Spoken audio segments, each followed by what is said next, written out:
Hello everyone, and welcome to Gundamonium Builds Things Both Tangible and Intangible, where today I will be building something that I suppose you can call tangible. This little ghoulish skeleton-like creature is a miniature that I bought from Reaper Minis a while back, and it really got me back into the hobby. And since painting him, I've painted up a bunch more Reaper miniatures, and I figured because he was the first dude I painted that I may as well build him a home. And here we can see a shot of what I ended up with.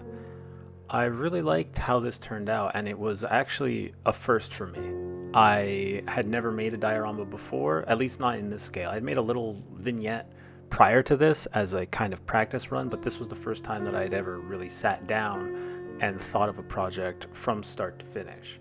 It was a lot of fun. I definitely learned a lot, and it didn't go as smoothly as I wanted. The base is kind of a disaster, but I mean, we'll see how that all turned out as we watch. I understand that some of you may be asking yourselves why a channel that has Gundam in the title does not currently have a video with a Gundam in it. And please allow me to explain. Before I had started this project, I had actually just built this kit from Bandai. And some of you may be aware that this is definitely a complex and hard build.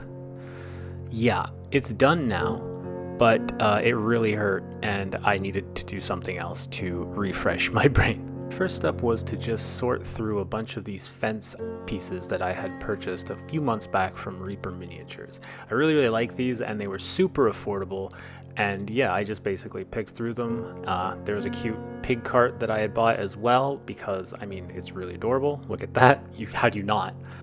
And then these are the main pieces that I ended up with. Basically 3 columns, a gate, and a fence. After that had been sorted, it was time to just basically pick out a base and decide on kind of how I wanted the little guy to stand, where I wanted everything to go, how I wanted things in my mind at the time at least to look, and yeah, just figure all that out. I don't know if this is standard. This is just how I decided to do it at the time. So when I talked about things not going exactly as I intended, this is kind of what I meant. I don't know what I was doing here. I don't know why I did this. I don't recommend doing this, but I basically wanted to create depth to my diorama, so I decided that it would be a good idea to randomly glue tinfoil to the base. I then cracked out some of this clay and cut a pretty rough piece of the amount that I thought that I would need, and basically just got to forming. I have a background in cooking, and to me clay is like dough. I don't know why I think that, so what I did was I made a ball and then basically began trying to flatten it out similar to dough by using this Tamiya spray can as an improvised rolling pin. Yeah, it was not easy, and this kept on happening. I'm definitely gonna have to look into resources on what to do in the future, but I just powered through and just kept on rolling it out, just like bread, rolling it out. And after several minutes of this, I grabbed the base again and used that as a rough guide to see if enough clay could now fit over the base. And yeah, I decided it wasn't, so I just kept rolling. And just rolling. We're just rolling and rolling and rolling. Eventually, I did get it to a size where I felt like it would fit over the base, neglecting to remember that clay is very moist, and over time, it will dry up and recede a bit. Yeah, that was a tough lesson to learn as well. When I thought that the clay was large enough, I tried very hard to get it off of my work mat. And yeah, basically using a bench scraper, I just started to peel away at the clay, trying to remove it from my hobby mat. And it took quite a while, and it was really frustrating. And at the end, I do get it off, but I don't recommend doing this. Just don't do it. Don't do as I do. Just don't. Now it was time to just ignore the holes that I had made in my clay and just lay it flat over the base that I was going to be using and pat it down. No idea why. I also don't know if this is the proper way to do this. I really need to look into this stuff. But yeah, I liberally added a bunch of extremely old PVA glue, super thick, and then just plonked the clay right down on it. No care for the world, just that. There it is. Okay, cool. We're just gonna leave that. Good job, Gundamonium. You did great. And then just cut it. Yep, we're trimming, just like we're making a croissant. There we go. Oh, look at that corner. Here we go. It's great. Good job. That was actually really satisfying, though. Not gonna lie. And yeah, that's what I ended up with. Just really uneven. Oh, yeah, got creative there. Added some rocks that later on I didn't even paint because I forgot to, and I kind of hated them. Here was when I started to make an indent of where I wanted the fence and the gate to go, as well as the columns for future. Oh, and the little dude, don't forget him. After that was done, I mixed up some water and some PVA glue and did something else that I don't know why I did. I got some really expensive Vallejo pigment, silver pigment, and added that to this little container, and then basically used the PVA mixture with the pigments to create some sort of texturing to the metal bars. I think my initial thought was I can use this as a way to weather rust, which I guess makes sense, or at least made sense in my mind, but I didn't actually even end up doing that. I didn't add any rust to this because I didn't want it to be super rusty. I wanted it to look more like a fantastical kind of magical area, so why would it even have rust? Yep, it took quite a bit. The PVA water mixture was kind of finicky. I got it all over my fingers, and it made a weird gunky mixture out of the Vallejo pigments, which all ended up getting painted over anyways and were really expensive. And yeah, so that's don't do that. Don't do that either. I need to rename this video title to just "Don't do as I do." Don't do anything in this video. After that was done, I threw everything into the spray booth and gave it a nice prime with the Vallejo black primer, which I gotta say went on super smooth and looked great and felt great. I couldn't really feel the details that I'd added, but who cares, because I loved every second of feeling that primer. And here are the main colors that I was going for. Yep, there they are. Oh, yeah, there's a transition. Forgot that I put that there. But here, if you want to pause the video, are the main colors that I used for this build. Now is on to everyone's favorite part, which is, of course, just painting. I started with the Vallejo black gray, which is actually one of my favorite colors from Vallejo. It goes with everything. You can use it as a base coat for something that's metal. You can use it for stone. I just love it. It also has great coverage because it's really thick, as Vallejo paints tend to be. But yeah, just gave everything, oh, another transition, forgot about that. Gave everything a nice couple base coats. Oh, okay, there we go again with this color. And yeah, that was that. After all of the stonework had been painted up, it was time to get on these cool pointy metal grates. I just gave them a base coat in the Vallejo Luftwaffe Panzer Periscope. Try saying that 3 times fast because I cannot. Once again, this is just a great color to work with. It's just a great paint to work with because Vallejo, it's just thick. It just goes on. See, look at me go. Look at that. Ooh, this is a really fancy shot. I was really happy with how this came out. Look at me go. Just, I'm gonna add my own sound effects. That's not really what a brushstroke sounds like, I don't think. I've never listened to my own brushstrokes, but I imagine this is the closest approximation, and I'm sticking with it. I am sticking with my guns. I just really liked painting these fences this nice dark green spooky color. I also figure that now is as good a time as any, while we watch me paint these awesome fences, to go into why I decided to make this YouTube channel. I basically just really want to share my creative process with people so that I can maybe hopefully inspire and learn from others in the community as I develop and learn my hobby skills. This video itself represents many firsts for me. This is the first time I've actually recorded and edited a video. This is the first time I use this camera, and learning all of these processes, and though I'm not good at them yet, or in any really measure of the word. I really just hope that I inspire others to make YouTube videos and to at least document what they're working on and post it and share with everyone as much as they can. Because that, I feel, is the best way for us to all learn and kind of teach each other and improve. And if anything, at least just leave my videos on as a sort of white noise to help you get through the day. Maybe at work, maybe when you're doing your hobby stuff, as I have been inspired and helped through the day while watching other content creators on YouTube. So yeah, that's basically why I got into this. Thank you for listening.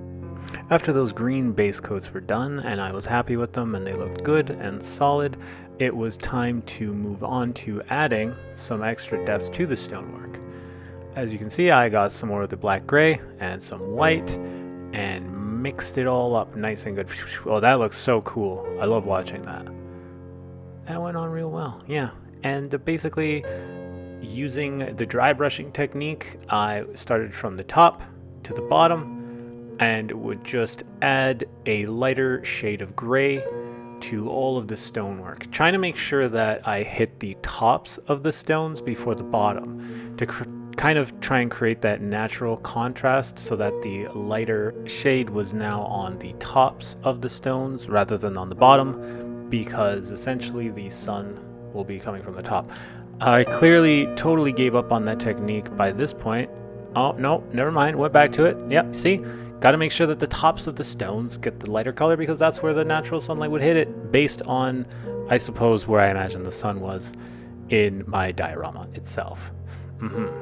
After I had added enough white to the gray so that I felt that it was light enough, it was basically time for me to add another transition and move on to painting what I imagined was the metalwork and adornments on the gate itself. I used the Reaper Master Series Paints Clockwork Brass for this because it is a really nice brass. It tends to dry really fast, but the paint itself is just a really good version of brass, and I like to use it for anything that's metallic that I want to paint in a brass color. As we can see here, basically just painting the natural greeblies that came on this nice miniature, and the skulls and adornments on the fence as well. Yeah, making sure not to get too much everywhere. I have pretty bad handshakes, so sometimes that can be quite hard, but I think I did all right in this case. And actually, Reaper paints, they are very thin and they can be kind of finicky to work with sometimes, but they just go on great. It's just all about maintaining as much control as you can. After the brass was complete, I ripped a piece from a sponge, grabbed a lighter green, in this case it was a Game Air green, so I had to dab a lot of it off, and used the lighter green as a way to show scuff marks and weathering on the green part of the fence. Once the weathering had been completed, I grabbed the Reaper Tarnished Copper and the Vallejo Black Gray, and with some water, I mixed them up until I had a really kind of nice, dark, grayish brown wash. I really wanted it to be really quite dark so that I could also add some extra depth to the diorama, and this is what I ended up with. Basically just a blackish gray, brown, gross color. And yeah, then it was time to just fill every single crevice with this color to kind of look like, you know, rain, water, and just natural grime and dirt over the years that this little scene had been around. Who knows? Hundreds of years, thousands of years. I didn't really think that far through, to be honest with you. I maybe should, because part of making a diorama is telling a story. And I did know that I wanted this to look kind of ancient, but also super duper magical, as if it had just sprung into life out of the blue, maybe conjured up by some unknown force, or some arcane machinations by maybe an evil sorcerer, or someone demonic, or who practices the dark arts.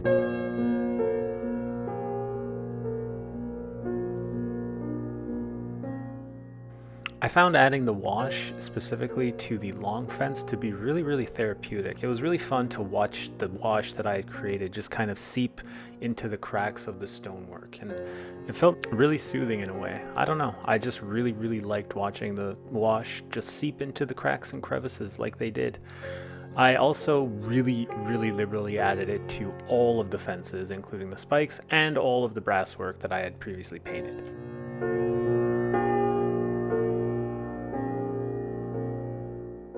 I then set all of the pieces aside to wait for the wash to dry and got on to something that I really wanted to try. I saw someone on Reddit who had used some old herb shakers that they had just lying around in their kitchen as vines with dead leaves on them. And I actually think it turned out really well. It was super easy to do. I basically just got some twine and liberally added some PVA glue to it, and then got the herbs that I had used 5 years ago to make family Thanksgiving and just sprinkled it on there and left that to dry. Here it was time to just start working on the clay base again, because it had been a day and the clay was completely hard, and I just wanted to add some extra strength and kind of prime it. So I grabbed some Mod Podge and added water and some craft black paint to that, and just started to, as you can see, really just slather it on there. Basically just going to town. So I then got creative and changed my camera setting. I also forgot that I had done this. But yeah, as you can see, here you go, POV shot of me adding Mod Podge to the base in about 5 very liberal layers. After the Mod Podge paint solution had dried, I grabbed some earthen brown from Reaper and used that as kind of the earth tone for the base. Because I had used black paint as the primer for the Mod Podge mixture, it did really take a lot of brown paint to kind of get good coverage. After that was done, I started gluing the pieces into the pre-made molds that I had created at the beginning when the clay was still malleable, and yeah, it all went on pretty great. From here it was back to my watered down PVA glue so that I could make a little path going from the gate to the back of the diorama, off to adventure.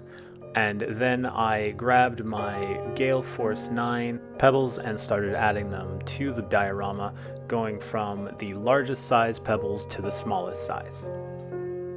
After I felt comfortable that the path had been completed, I cracked out this Learn to Apply Static Grass kit from Woodland Scenics.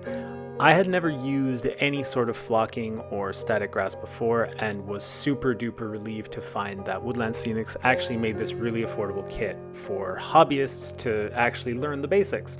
It came with a comb, didn't use the comb, don't know why, and it came with sticky tack that I completely forgot to use, and I think would have made a huge difference with the end result. After gluing down the last of the columns, it was back to the old PVA water solution. Instead of the static tack that the starter kit came with, that would have helped to make the static grass actually stand like natural grass. But as we can see, I made a huge mistake and I completely forgot that it existed. I also added some random tufts of grass that I picked up from my local hobby store in order to just kind of add some variation, because grass is pretty varied, I find, when I go outside and stare at it. And now here's me attempting to use this static grass applicator and basically just failing. The idea is that you hold the applicator above the diorama, and in a left-right motion you kind of sprinkle it on. This helps create static, which will make the static grass naturally rise.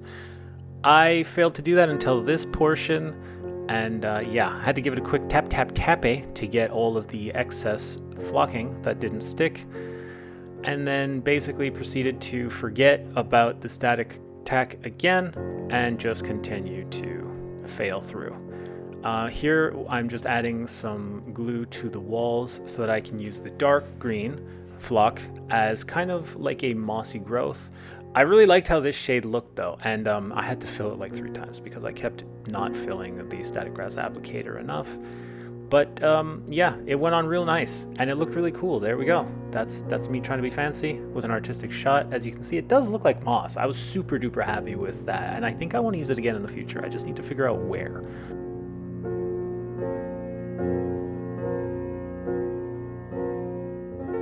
Now that the flocking and the glamour shots were out of the way, I basically reorganized everything real fast because I do like to try and keep my workspace as clean as possible as I go, and it was on to adding the vines. This was way harder than I thought it would be. In future, I'm not going to use wire, and I'm going to seek out some sort of really thin ropes maybe to do this, because it took about 3 hours for me to get my vines actually onto the diorama without moving around and looking silly. I developed this technique where I just kind of tried to pre-shape them using my tweezers and then applying them, which definitely worked better than using my large butcher fingers. But the end result I still think looked really cool.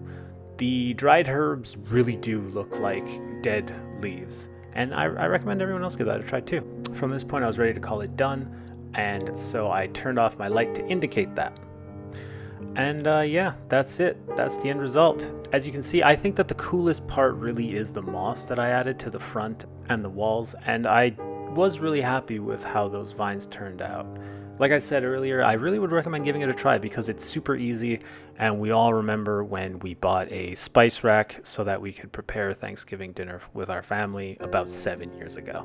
But yeah, that's that. I'm calling this done. I had a really fun time, and if you made it this far, I am very thankful.